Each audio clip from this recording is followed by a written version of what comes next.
Love this podcast? Support it and sponsor today. Simply head to ozcastnetwork.com for details.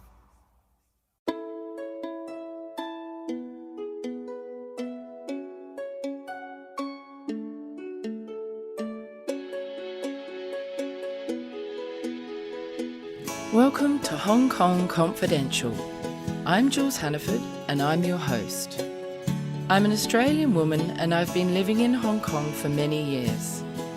I'm a mother, a teacher, an author, and I want to share my wisdom and the wisdom of others with you. Thanks for joining me and I hope you enjoy the show.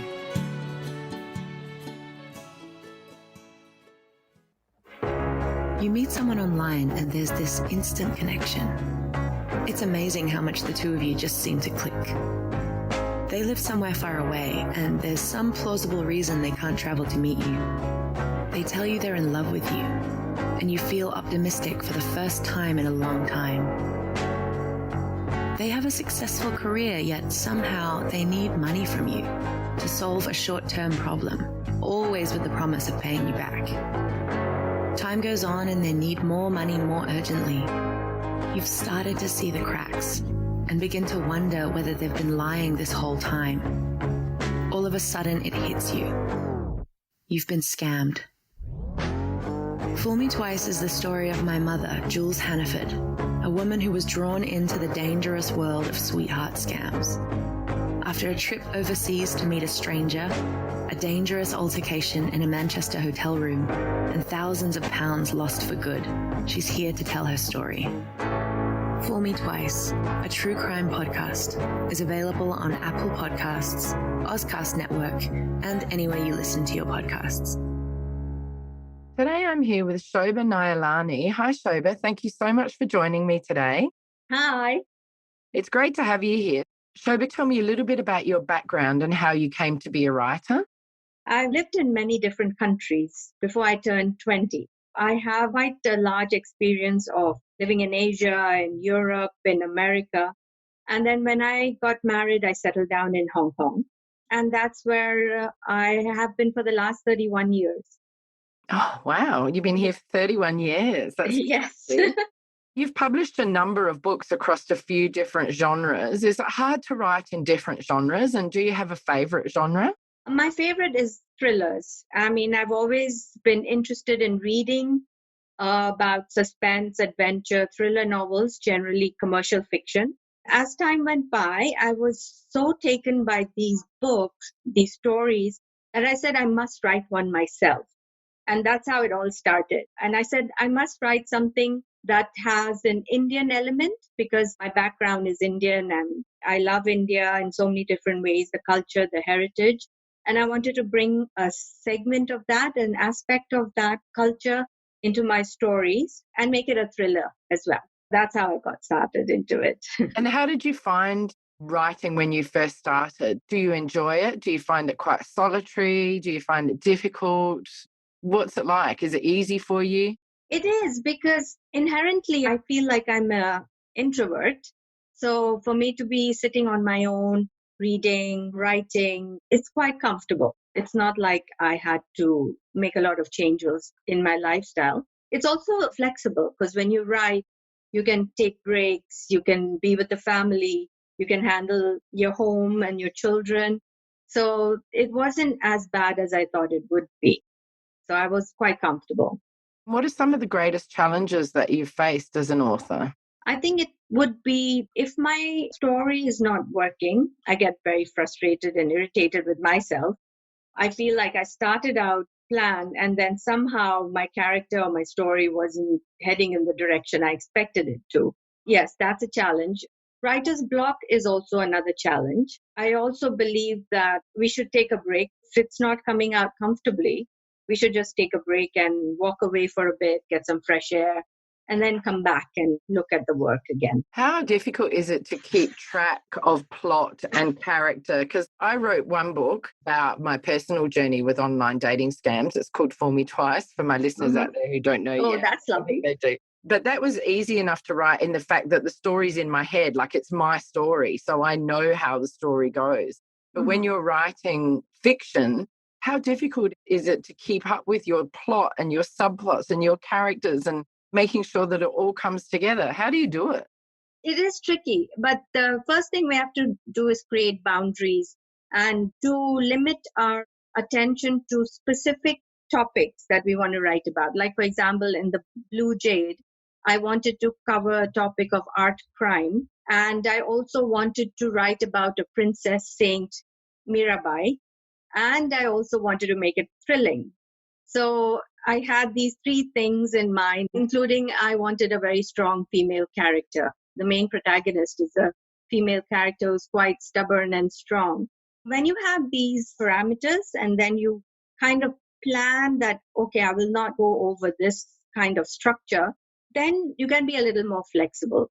It is tricky because one has a tendency to want to write a lot of stuff and then to structure it, to make it polished and interesting, one needs to be careful not to put too much of the research material into it. Do you rely on an editor to ensure that you stay on track and that you haven't sort of got any holes in your story or things like that? Or do you edit your own work? Well, I do a lot of rewrites, definitely. I leave it for a while. I go back to it in a month and then I'll find a lot of plot holes. So I work in that way first. And then, yes, I have an editor, but that would be the publisher who I send my work to, and their editors would look at it and send me back some information that, or something, suggestions, some feedback, and then I would change it. Oh, okay. Have you always published with a publisher or have you sometimes self-published? Always been with the publisher. I feel self-publishing is a good direction to go through if you have confidence in what you're writing and you know your target market. That's so important. Then it's fine to go through self-publishing. But I've not been very confident and in my target market because thriller is a very competitive genre. A lot of people write thrillers. I feel that I need to have a publisher to guide me and to give me direction in that sense. That's why I prefer to go with the traditional publishing route. Yeah. And does that mean that the traditional publisher helps you market your book and get it out into bookstores and all that kind of thing as well? They would have a good distribution network, but marketing primarily is done by the author. Yeah, they expect the author to actually be more motivated and hands-on in creating visibility for the book. That's a lot of work, isn't it? It's a full-time job just doing that. Do you find that difficult? It is difficult because you have to be on social media. You have to be constantly sharing new information. You have to have bloggers interested in reviewing your book. You need to have the Amazon reviews. You need to be on Goodreads. You need to be all over the place, honestly.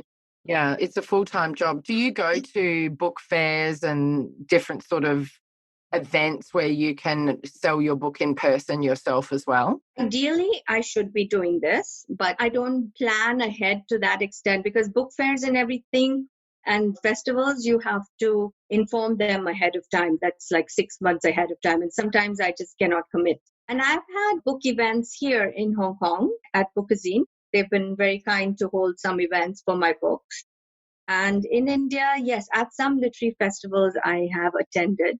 There have been a good opportunity to meet lots of people. Oh, good for you. Well, I tell you from personal experience, I know how hard it is. So I admire the fact that you've written, is it 15 books that you've written? No. 11? No. 10. 10 books. 10. 10, still amazing. That's amazing. Sorry, I forgot. I did know that. I have researched it's you. Fine. It's fine, yeah. So I do admire the fact that you've written 10 books, that you've got a publisher. Have you had the same publisher for all 10 books or have you changed?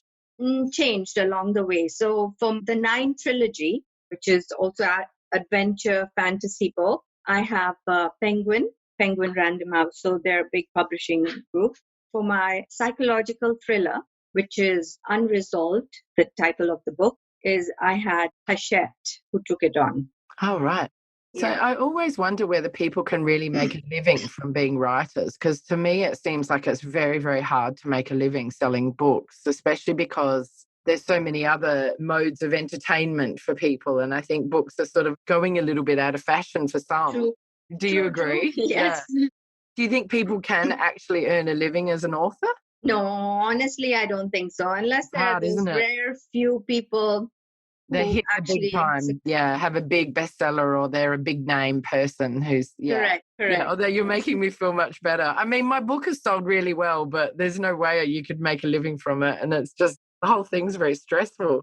I really admire you for going on Thank for such a long you. time with it. Do it for the love of it, for the love of writing and the written word. I just love books. And honestly, to get to 10 books, it takes a lot of energy, stamina, but I feel quite motivated every morning when I wake up and I know, oh, yeah, I have this project I'm working on. I look forward to the day and to that time when I can sit down quietly and write. That's so interesting. I have such admiration for you. I found it so difficult, and I don't think it's something I would do again. I like You can. You say No, you no, I can't, don't but want you to. I can. like making podcasts. I'm a podcaster, not an author, I think. Oh, lovely. Let's talk a little bit about your most recent book, Blue Jade. I love the fact that you've got a strong female protagonist. Is that something that was really important for you to do because you haven't done it before, or it's something that you have in your other books? Why did you decide to do that? Well, I do have strong female characters in my other books, all of them, in fact. And I always feel that with a character who's female, I mean, generally we kind of see that in society. The women have it tougher, harder to grow in a career or in any direction in life. So that's why it makes it easier to create a character arc so that she's traumatized and then she gets out of it and then she becomes a strong woman and overcomes her fears and she's not struggling anymore and she achieves her goal. Brilliant. That sounds a little bit like my memoir. Lovely. The same character arc. I was traumatized, but now I'm fine. Oh, great. Tell me a little bit about the premise of the story without giving away too much, because obviously some of my listeners might hopefully rush out and buy your book. I hope so. Yeah. Tell me a little bit about the synopsis. Okay, Blue Jade is literally about blue jade, which is a very rare relic. It's very old. An art curator based in Hong Kong finds this piece of blue jade, and then she goes through a situation where her parents believe that it belongs somewhere else and it was stolen. Therefore, Neelam, who's the protagonist, she has to take it back to India. Now, the thing about Neelam, she's born and brought up in Hong Kong. She's never been to India, even though she's Indian, ethnically Indian. But then she has to go back to India, and that's kind of a great fear because it's like a foreign country for her. Oh, how exciting. That sounds great. I love the way that you've brought in Indian and Hong Kong culture into your book. Is that something that was important to you? Because it's kind of like you're sharing your two cultures, isn't it, Yes, really? because Given that you've lived here for 31 years. yes, what I love about Hong Kong, which, yes, definitely vibrant, a great financial center, wonderful city, lots of expats, cosmopolitan. But what really appealed to me about Hong Kong is the artistic side of it. There's a lot of art and beautiful architecture, and there's a lovely heritage side to Hong Kong. So I love going through the side streets and the small Chinese shops and just love being around art and artifacts and the art galleries around Hong Kong. Have you brought this into your story in a sort of very Definitely. descriptive Yes. way? So it's a lot of Hong Kong in my story, especially around Hollywood Road and Soho. And my character's running around all these places. And then she's going through a phase where she's walking and thinking about her life and her future. And then I cover all these little areas of Hong Kong. Sounds great. When you live in Hong Kong, it's wonderful to read a book or see a film or anything that features Hong Kong because you can really visualize it. Yeah. Because you've been there, and that makes it even more exciting, doesn't it? I Yes, love that yes. aspect of reading and seeing things that feature Hong Kong. Mm-hmm. Did your character Neelam represent anybody in your life, or is she completely fictitious? Completely fictitious. I would say that in essence, my likes or my love for art is what I have brought into my character. And therefore, I did a lot of research in the black market of art crime, the smuggling of artifacts. Oh, how interesting. That would have been a lot of fun. It was a lot of fun. It's very interesting to see that Hong Kong is an art hub as well. And there are a lot of collectors here. And there is also similarly a lot of smuggling and forging of documents that represent these artifacts, these relics. Okay. Yeah. What are you most proud of about Blue Jade? I think it would be the character and the way, I guess, it flows and intertwines with some history and a bit of Hong Kong and India, and finding the common goals as far as protecting heritage in India and China. Do some of these aspects of the story evolve as you're writing it, or do you have it all completely planned before you start it? My first chapter is usually planned, and I just jump into it because if you look at a blank page, it's really scary. So I usually have the first sentence ready in my head and then I just start writing. It's the latter part of the book, which is probably you'd say the second half of the book, that I find I struggle a little bit. And then it sort of veers off in a direction where I hadn't planned. But in the end, it sort of works out. Oh, that's great. Have you published already, Blue Jade? Is it available? Yes, it is available. It is on Amazon. It's available at Bookazine in Hong Kong, at all their outlets. Fantastic. So, We'll put the link to the book in the show notes. So if people want to buy it, they can just click on the link. So that's if lovely. you send that to me, I'll put that in the show notes. How would you say that your writing skills have evolved over the course of writing 10 books? I've learned a lot. It's been a great experience in learning how to develop characters, create a story that doesn't get too tied up in facts or research or gets too lecturing, if you say. With each book, I learned a lot more. With each book published and written, I discovered that there was so much more to learn. And earlier you mentioned about the genre, switching genres. So when I wrote the nonfiction, it was quite a struggle, but I had to relearn how to write in essence, like to understand the technicalities of writing nonfiction, because you have to be absolutely proper in terms of stating facts and in the correct context of the story. It's very important to remember that. Have you done any writing courses? Have you done any things that you could recommend others to do that have helped you become a writer? Or is it just purely through doing it yourself? It's through books. I've learned a lot through books that teach you how to write, online courses. And I did attend some of Nuri Vitachi's classes. He did very interesting. Yes, he had some. And I attended some of those classes as well. Along the way, I just kept writing, just learning from other people, other blogs as well as a lot of reading. If you're a writer, you have to read. And you have to read not just your genre, but different genres as well. Yeah, that makes complete sense. I think that's really good advice. Yes. So what do you hope your readers will get from reading Blue Jade? I believe that they would enjoy the book itself, the storyline. I also believe they will learn a lot about black market art trade and the smuggling of artifacts, and probably find that it is important to respect our heritage and our culture. Oh, lovely. Along with being entertained. Yeah, well, that's what we want from a book, one that you can't put down. Yes. Do you ever hope that your books would get options for film or TV or anything like that? Is that something that's ever happened to you? It's very exciting. Yes, I would love that if it happened, but it's not happened yet. If it does, yes, why not? That'd be great. Have you ever thought of pitching your book out to film companies or anything like that to see if they... Yes. I have a manager in India who's handling that side of it. Oh, great. Yes. Cool. Oh, that's good. Yeah, it can be a long, slow process and sometimes you don't even get replies. Yes. Yeah. So we just have to wait and see. Yeah. Do you have any other projects in mind for your future? Yes, I'm working on another nonfiction book. I am also doing a lot of reading. So I haven't found that inspiration for another thriller yet. I'll wait for that. You're looking for that inspiration, are you? Yes. Brilliant. Yes. Tell me a little bit about your next nonfiction book. What's the focus? It's about an individual who was in Pakistan in 1979. And this is during the time when there was martial law. So it's related to that topic and what he went through during that time in Pakistan. Oh, that sounds really interesting. How cool.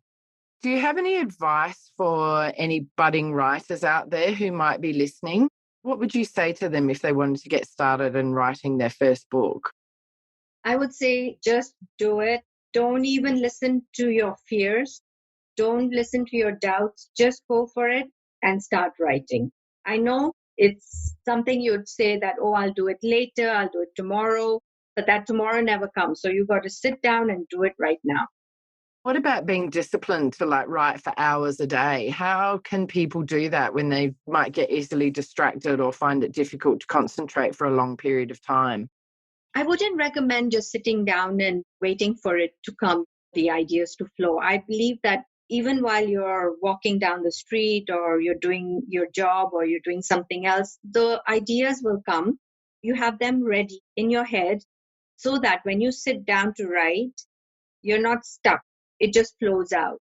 So that's very important. And another thing is that you shouldn't do two things. You shouldn't write and edit at the same time, because then you will be stuck on the first paragraph or even the first sentence because you're going to keep rewriting it. What I suggest is to just keep writing in a flow, forget about grammar, forget about everything else. Just make sure the story is on your paper, and then you can go back and edit it. Don't sit for 3 hours at a stretch because you just get so tired. Just keep goals like 15 minutes. I'll sit at my laptop and I will write and then walk away. And then if you still feel like you have something extra that you want to continue, you have the momentum going, then you go back and keep writing. But don't push yourself too hard because creativity doesn't work like that. It doesn't flow that way. So how long might you spend writing a book? How long did Blue Jade take you to write? Blue Jade took me about 2 to 3 years because I put it aside and I started writing the nonfiction book. Then again, I put it aside and went back to it and I felt something was missing. So it has been at the back burner for a while. Do you do any other jobs or is writing your main career? It's my main career, yes, writing, but I'm also a homemaker. I also work part-time with my husband in the office and I socialize and I do other stuff. So I'm quite flexible. Yeah, and quite busy too by the sounds of it. Yes. Have you ever written a book and then not taken it to the publisher because you've been unhappy with it or bailed out of a project halfway through because it hasn't been working for you? Or do you always see your project through to the end? No, yeah, there are a few books. They're still sitting in my laptop, and that was like from 20 years ago. I think when I first started writing, it's like you're very raw, you're very new at it. So a lot of those works haven't gone published. I did submit some of my short stories and some book idea, but it was rejected. How hard is it to get accepted by a publisher? I guess once you've got a profile like you do and you have sort of a number of published books, then it's going to be easier. But how hard was it to get your first book accepted by a publisher? It is quite hard, but you don't give up. You just keep sending your synopsis and your sample chapters, and you just keep trying and maybe keep working on. And if you get good feedback along with the rejection, then you just rework your writing and your book again and again until you get accepted. How many publishers may you have pitched to the first time for your book before you were accepted, roughly? About 10 publishers, even 10 literary agents as well. Do you have to have a literary agent before you can get a publisher and that agent helps you get the publisher? You can't go directly to publishers? You can go directly, but it seems it's a lot easier if a literary agent takes a look at your work and gauges which publisher to submit to. And since they seem to have a direct contact with the editors, they could even pitch it themselves and kind of suggest it. Do you think that there's any value in publishing with a publisher compared to self-publishing, or do you think they're both equally valid routes and it just depends on what you want to do? I think both of them equally valid, both of them very good directions to go, even depending on what your book is all about. Self-publishing is doing very well nowadays. A lot of authors do self-publish, and I think they are very successful as well. When you do get accepted by a publisher, do you then find that they kind of take control of things and tell you what you have to change, and it can be very directive? Do you lose any creative control? And also, does it take a long time once you get a publisher to actually getting published?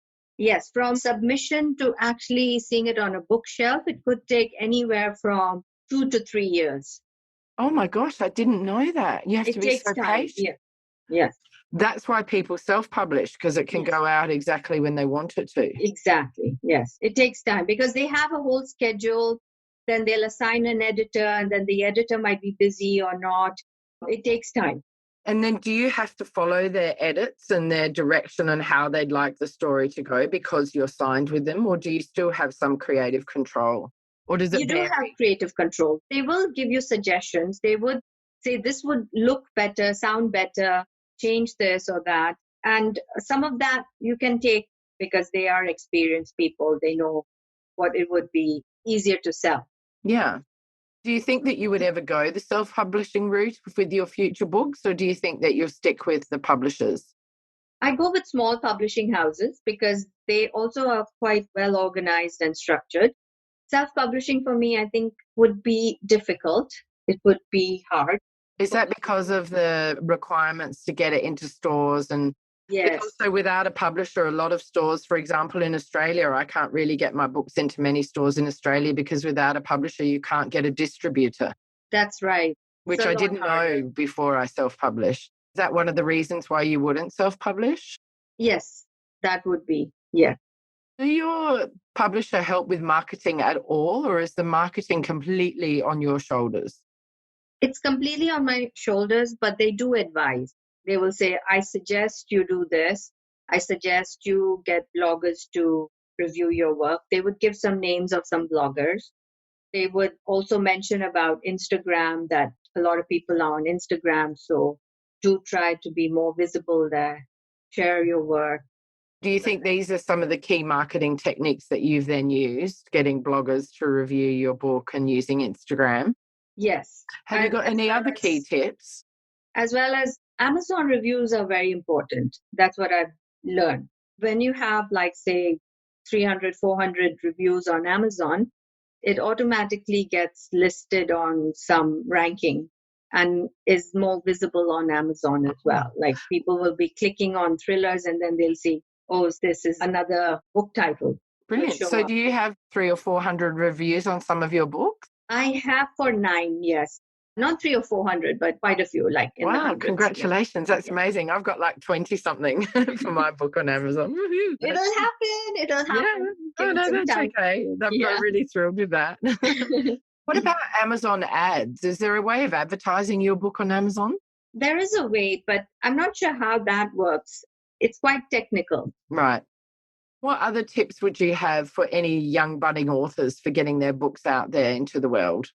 Social media, ideally. Have a marketing plan in the sense, like, if you blog, if you have an email list, then please share your book through your blog posts on your email listing.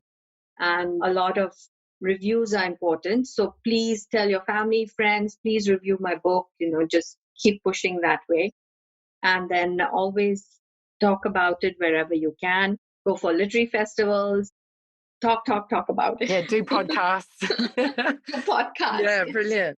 Yeah. Well, Shobha, thank you so much for all of your insights and your knowledge. It's been really, really helpful and really interesting. And I'm sure anybody out there who's thinking of writing a book will find this such valuable information.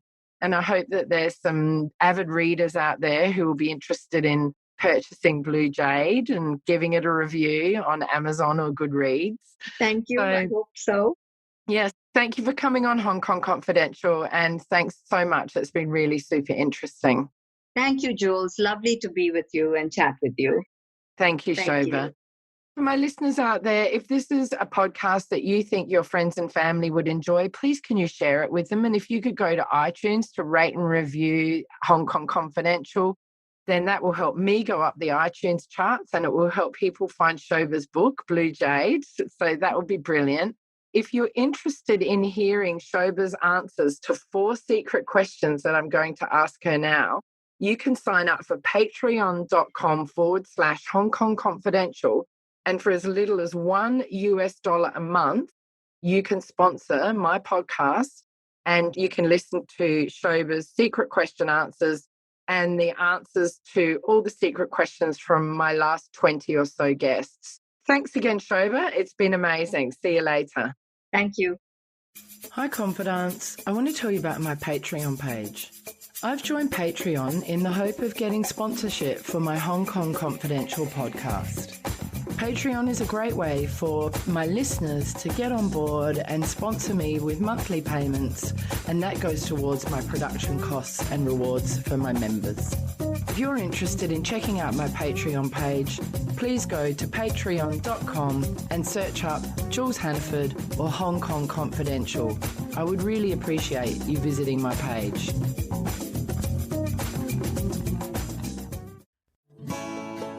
So that brings us to the end of another Hong Kong Confidential podcast. I'm Jules Hannaford. Thanks for joining me, and I hope you'll be with me again next week. If you enjoyed today's podcast, please can you go to iTunes to rate and review it. I would really appreciate your feedback.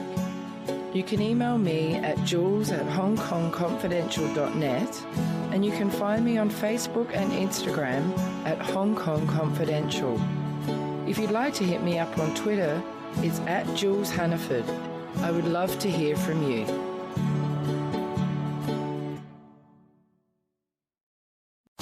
Love this podcast? Support it and sponsor today. Simply head to AuscastNetwork.com for details.